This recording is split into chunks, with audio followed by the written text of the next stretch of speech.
der den Lissabon-Vertrag aushöhlt. Madam Radvile Morkunaite, 130. Thank you, Mr. President.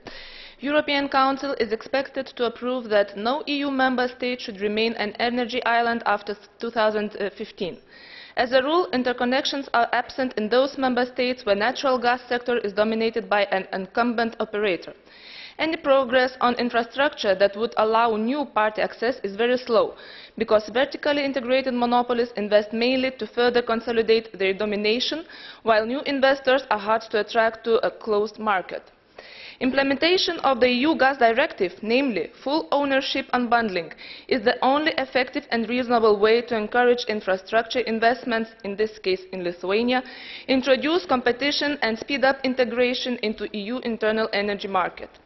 However, it is absurd that an EU member state is being threatened or even discriminated for implementing the EU legislation, while the EU seems to stand aside. Therefore, I kindly ask you, colleagues, the Commission and the Council to use every opportunity to openly express disapproval of pressure put on a member state to waive implementation of the EU acquis, as well as consolidate support for it at the European Council meeting.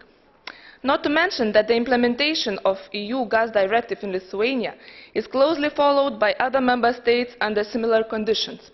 Without this success, the goal of fully integrated and functioning EU internal energy market by 2014 will be undermined. Thank you.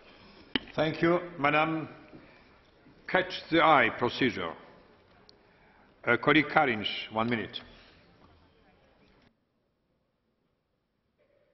Priekšsēdētāja kungs, šajā zālē mums ir dažādi uzskati par to, kas ir svarīgākais enerģētikas attīstībai Eiropā. Daži uzskata, ka tie ir atjaunojamie energoresursi.